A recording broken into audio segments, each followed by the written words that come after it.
Well, welcome everyone. My name is Denise Leslie. I am the Board Vice President and Managing Director of Paul Robeson House of Princeton. And I'm told by Martha Sword, every time I get the mic, I should tell you, this is a fundraiser. We're trying to raise money to complete that wonderful house on Witherspoon Street, and also to bring programming that makes Paul Robeson a household name. That's what we've been working on with our friends in Philadelphia. There's an entire Robeson Alliance that many of you may not know about, but they also are doing the same thing, and that's the work of his beautiful granddaughter, Susan Robeson, and I have the privilege to introduce her. Susan Robeson grew up in West Harlem and spent many of her early years with her grandparents at their book-filled brownstone home in Upper Harlem. She's an award-winning author, filmmaker, and broadcast journalist. Her work has appeared on PBS, NBC, and ABC affiliates, Channel 4 in the UK, and is shown at the Museum of Modern Art, Lincoln Center, and the Brooklyn Museum, and numerous film festivals. As executive producer of the PBS station in Minneapolis, St. Paul, Susan Robeson managed a documentary unit and a second channel, which she transformed into a model for community empowerment and development. Robeson worked extensively with street gangs around the nation, documenting efforts to organize peace treaties, and spent time in post-apartheid South Africa, training township activists in broadcast quality video production. Robeson also designed a nationwide citizen journalism initiative for the president of Timor-Leste Nobel Prize laureate, Dr. Ramos Horta, to help foster civil engagement and build democracy in this first new nation of the 21st century. Early in her career, Robeson co-founded Third World Newsreel, an independent film production and distribution collective, and for many years produced Like It Is with Gil Noble on WABC TV. I know I grew up on that show and miss it terribly. Susan Robeson has been an artist in resident at Walker Art Center and a visiting professor in film, American Studies, and African American Studies at Macalester College, Carleton College, and Colorado College. She has also been an adjunct professor in communications at William Patterson University and is a guest lecturer at Rutgers University. Robeson's first book, The Whole World in His Hands, a pictorial biography of Paul Robeson, was named by the American Library Association as a best book for young adults. Her first picture book for young readers, Grandpa Stops a War, was published in 2019 by Triangle Press Random House. Susan Robeson resides in the New York City area. She manages the Robeson Family Trust, is at work on various media projects about her grandparents, including her next book, Paul Robeson and Aslander Robeson, Unpublished and Selected Correspondence, Diaries, and Writings. Please raise your hands to welcome Susan Robeson.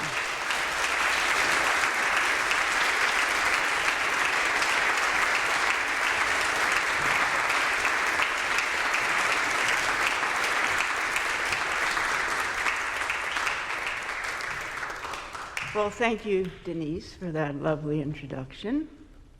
And peace and blessings to everyone here and the whole world. It's really a joy to be here with all of you to celebrate my grandfather's 125th birthday, which is a bit daunting from my perspective. And being here in Princeton, it always feels like a homecoming. There is something about coming to this place for me, and I really do feel it every time that, I arrive. So thank you for having me. But I'd like to begin with a land acknowledgement in recognition of the Native peoples who are the traditional stewards of this land here in Princeton. So when visiting another's territory, a land acknowledgement is always offered upon arrival.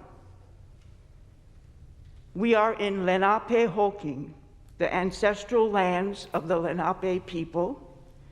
We are grateful for their stewardship throughout the generations, and for their strength and resilience in protecting this land. We offer respect to the elders, past and present, and aspire to uphold our responsibilities in accord with their example. And as many of you know, Paul's mother, my great-grandmother, Maria Louisa Bustle, was of Lenape descent, so I acknowledge and honor her. I'd like to just take a few minutes to bring my grandfather into our gathering with a song. It's a song my father recorded one evening in 1955 on portable equipment at a friend's apartment as Paul relaxed with several close friends. And you can feel that energy as you listen to what I think is a very mellow warmth of his delivery. This is the only known recording of Paul singing this song, which is thought to have originated among the coastal peoples of South Carolina and the Georgia Sea Islands. It was sung by enslaved Africans and their descendants during secret meetings, during escapes, as well as on plantations. I'm sure you've all heard it. Let us break bread together. Let us break bread together on our knees. Let us break bread together on our knees. When I fall on my knees with my face to the rising sun, oh Lord, have mercy if you please. Let us drink wine together on our knees. Let us drink wine together on our knees. When I fall on my knees with my face to the rising sun, oh Lord, have mercy if you please. Let us praise God together on our knees. Let us praise God together on our knees. When I fall on my knees with my face to the rising sun, oh Lord, have mercy if you please.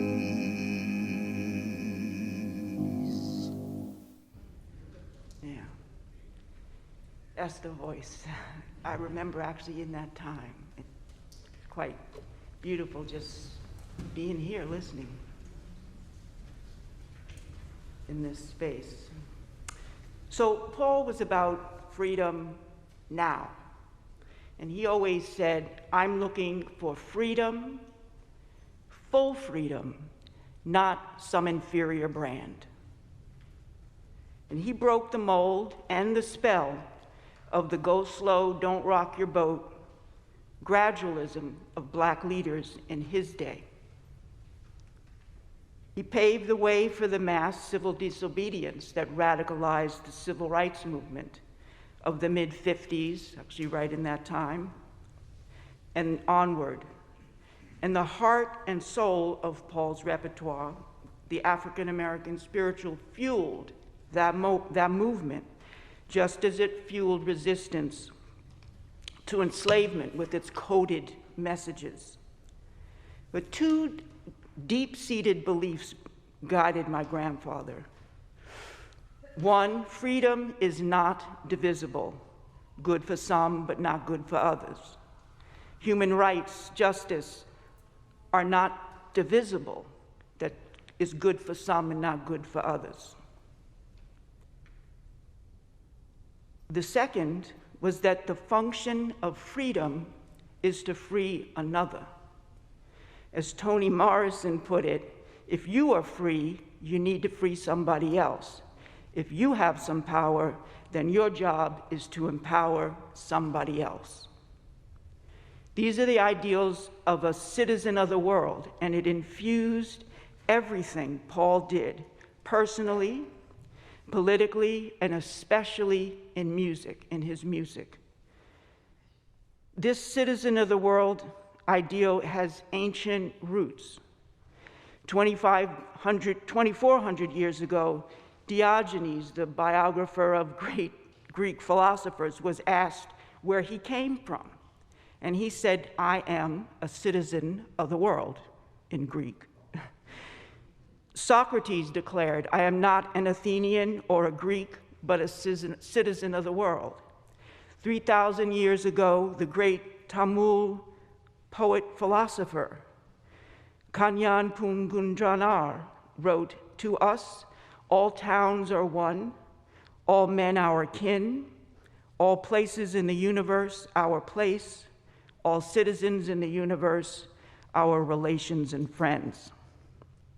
An ancient Buddhist text compares the interconnectedness of the world to a net of gems called Indra's net that reaches to infinite space. Each knot is a crystal gem that reflects in itself all the other gems at each knot. No crystal gem is in the center or on the edge. Each is at the center because it reflects all the others in itself, and at the same time, it's at the edge because it's reflected in all the other gems. For Paul, the African-American spiritual was a kind of Indra's net. He came to learn that the spirituals were part of a universal body of folk music, a kind of global musical language. Simply put, if you just play the 5 black keys on the piano, any which way you do it, you've got a beautiful melody. It's called the pentatonic scale. It's made up of 5 tones. His passionate interest in, as he put it, the fundamental relationship and kinship of all people, one to another, fueled his fascination with this pentatonic scale and with pentatonic music. He studied it in the music of Mussorgsky, Dvorak, and Janacek, in ancient Hebraic chants, the old melodies of Scotland and Ireland, the flamenco of Spain, and the melodies of Brazil and the Caribbean, indigenous people of the Americas, music in China, ancient, Central Asia, Mongolia, Indonesia, Vietnam, India, and of course the traditional music of Africa, and that African Americans carried with them, dispersed through the Middle Passage. A noted musicologist called the pentatonic scale a universal scale not belonging to any one nation or race, but marking a stage in the evolution of man's consciousness. Everywhere Paul went, he experienced the profound interconnection of the heart songs of people all over the earth. At their core, they sounded very much alike to him, because at their core, they were all in this pentatonic scale. And this became a pillar of his life, of his artistic life especially, and of his view of the world, that we are all one through our music. And we'll have plenty of it this afternoon, which is a treat. Paul's anchor in his life, his world, and everything he went out and did was his father, Reverend William Drew Robeson. He was Paul's conscience. And he would always say, you know, when times got tough or if he had to make a tough decision, "How am I doing, Pop?" That was like, he didn't answer to anybody. with anything. He was that kind of person. He was like a free spirit, for better or for worse. But Pop was his conscience. That's who he answered to. Of Igbo descent, born an enslaved person on the Robeson plantation in North Carolina, in Robeson County, North Carolina, and he escaped when he was 15 and remained in North Carolina, made at least 2 trips back to the plantation to see his mother, and was also a spy in the Union Army for a couple of years, at the same time Harriet Tubman was, and then went north with one brother. Within several years, he graduated with a master's degree in theology from Lincoln University, met and married Maria Louisa Bustle, came to Princeton, and so begins the story of Robeson House in Princeton, which is a long, wonderful story with lots of twists and turns and the involvement of so many people, especially this congregation. So I'm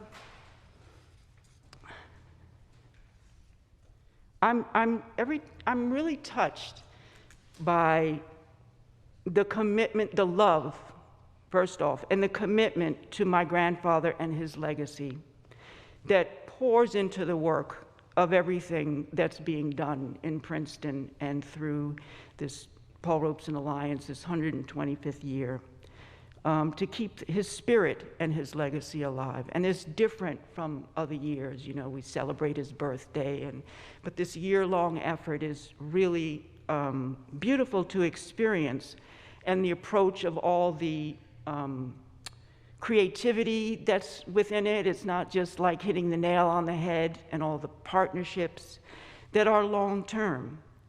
And so many batons are being passed in all of this work. And I think that's one of the things, at least for me, that's so, so very important.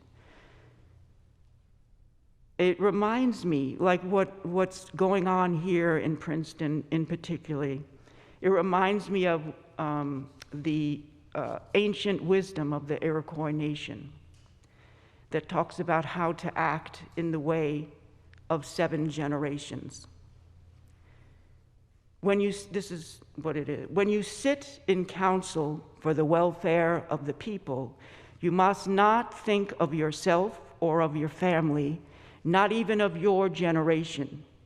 Make your decision on behalf of the 7 generations coming in order to benefit them. And I feel that what we are all participating in, and Robeson House of Princeton, and just what it represents is very much that. Thinking, moving, and being in that way. And so for me, it really is an honor to be a part of that and to sort of behold that kind of leadership, which is really so important. So I just want to say thank you. And thank you for having me. Thank you for all that you do. And with all my heart, it really is, it fills me up, and gives me hope, because so many things are coming back that we thought we were done with. So this is a dose of hope. So thank you, and peace and blessings to everyone, and enjoy this evening. Thank you again.